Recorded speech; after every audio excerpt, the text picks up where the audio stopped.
Ladies and gentlemen, good morning. Welcome to our Friday morning show. This is Gashi's Kaman TV, the Tourist Man, Black Africa.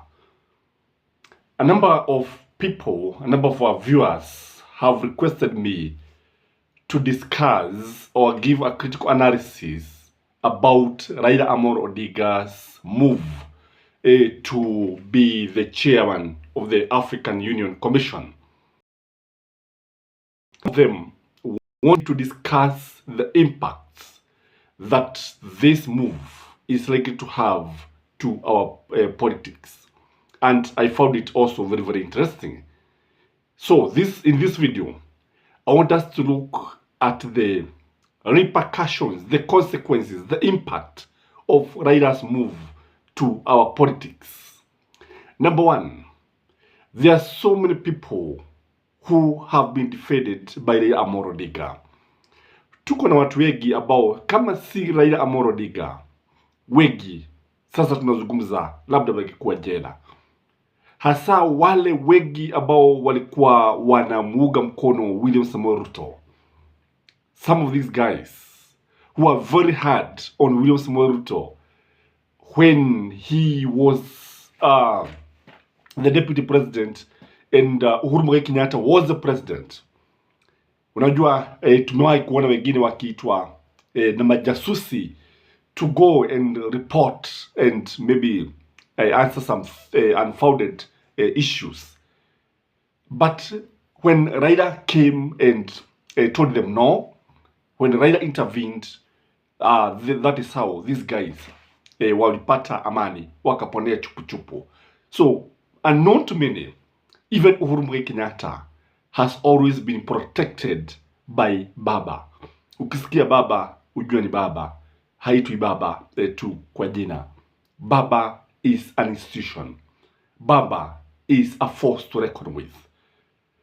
Uhuru Muigai Kenyatta amekuwa akijihusisha na Raila Odinga. And once Raila exits the local politics and now joins the international politics, what is likely to happen? These leaders who were in Jubilee are likely to become very, very vulnerable.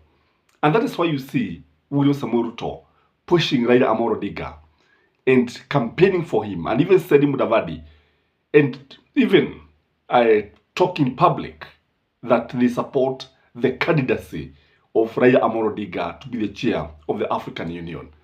Is because they know that without Raila Odinga, they can be able to reach and even punish and revenge against these guys who are very hard on William Samoei Ruto when he was the deputy president. Remember, William Samoei Ruto and Rigathi Gachagua are very, very vengeful. And watu ambao they enjoy what we call sweet revenge. The second impact that is likely to be seen here, it is on ODM. There are some people who actually enjoy and benefit by the exit of Baba to become the chair of AU. We are likely to see the rise of people like Babu Owino. Babu Owino is likely to inherit ODM leadership. He's likely to be the next powerhouse in ODM. When you look at Babu Owino, he has all it takes to be the leader of Azimio. He carries the dream and inspiration of ODM. People like Sifuna are also likely to play a very critical role in ODM. Again, people like Opiah Wandayi ni wengine ambaye unaweza kuona. So we are likely to see the emergence of youthful leaders in ODM, and ODM is likely to be very, very vibrant. ODM is likely to be a radical party of the original, the youthful Raila Odinga. Kile chama ambacho kilikuwa cha Ford, kile chama ambacho kilikuwa na the Young Turks. So it could be a blessing in disguise, because in every cloud there's a silver lining. So these guys, I strongly believe, can give William Samoei Ruto and Azimio and Kenya Kwanza a hell of time, because they are energetic, they are mobilizers, na wakona maono, wakona lego, wakona kipawa, and they know how to play politics. Because Baba has trained them, by the way. If you look at Baba, wherever you go, you're likely to see Baba Wino. You're likely to see them. Again, Kalonzo Musyoka is the main beneficiary of this because he becomes the automatic Azimio presidential candidate. And what he needs now is the backing of Raila Amolo Odinga. Raila faa kusema tu Kalonzo tosha. And when you look at Raila very keenly, and this is something that I've always observed, there is an MOU between Kalonzo Musyoka, Uhuru Muigai Kenyatta, DAP, and Raila Amolo Odinga. And this MOU, there is an agreement of supporting Kalonzo Musyoka. And that is why Raila Amolo Odinga is going for the chairmanship of the African Union for a soft landing. Unknown to many, Raila amekuwa akiwatayarisha wa Kenya na kusema kwamba anaweza kumunga mkono Steve. So he's the main beneficiary.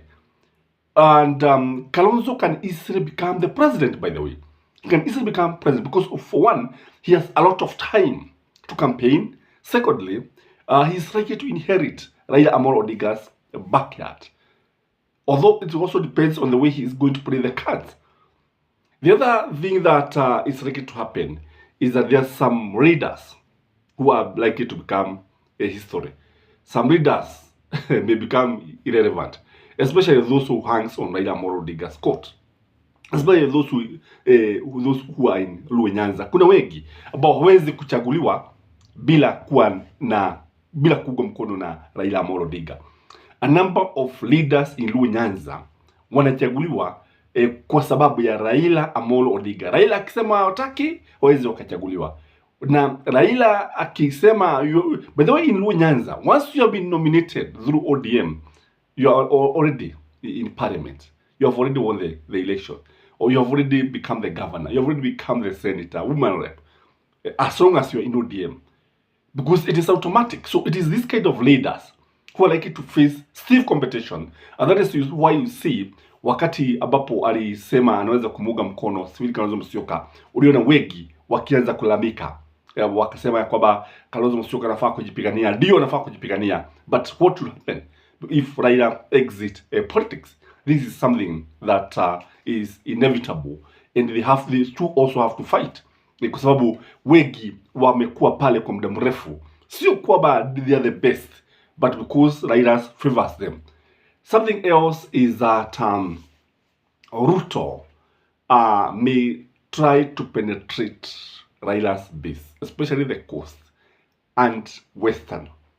He may not get even a quarter of those votes, but most likely, because we are likely to see him trying to work very hard.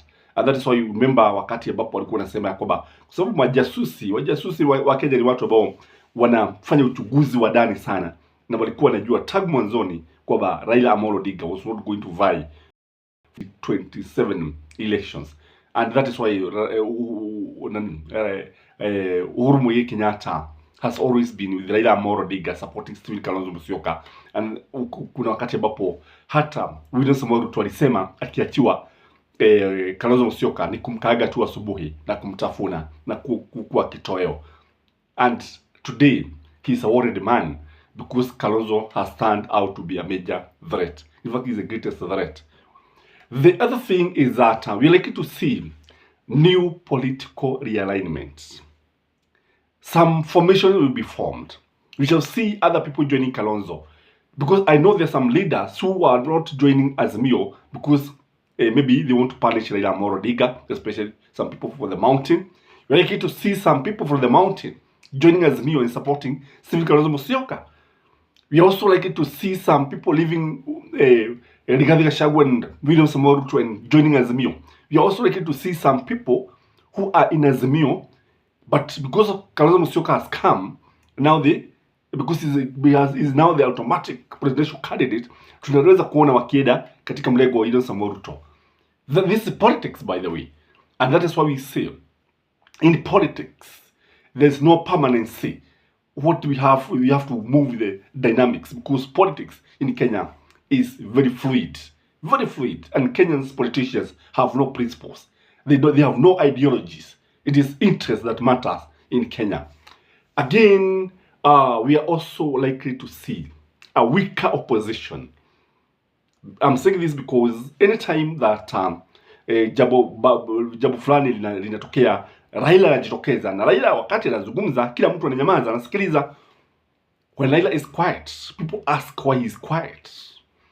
When Raila wakati watu wanateswa, wakati watu wanaumiwa, kwa sababu we are likely to see Ruto becoming very ruthless, watu wanauliza baba ako wapi? Remember when you wait and mambo fulani yakatokea wakati alikuja. Remember that poetic song, that poetic speech where Baba, how you away, Baba, how you away.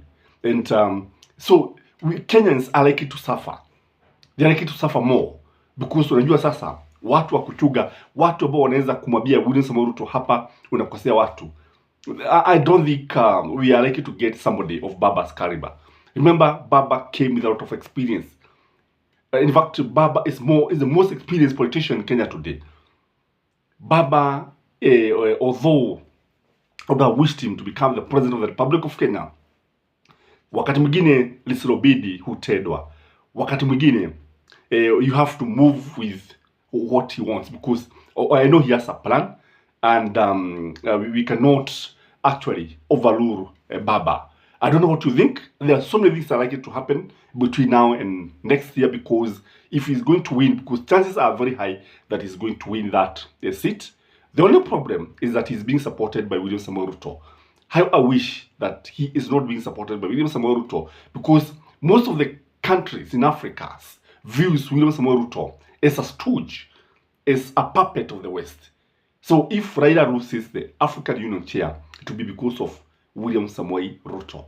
How I wish he can now ask people like Uhuru Muigai Kenyatta and lobby for himself the way he's doing, and people like Olusegun Obasanjo the way he's doing, Museveni, Suluhu Hassan. I think he can get it. Chances are very, very high. I don't know what you think. I don't know what are your views, but from where I sit, I can see political realignment taking shape in our country. In fact, Raila's exit in local politics is going to change the politics of this country for good. Have a blessed Friday. Bye-bye.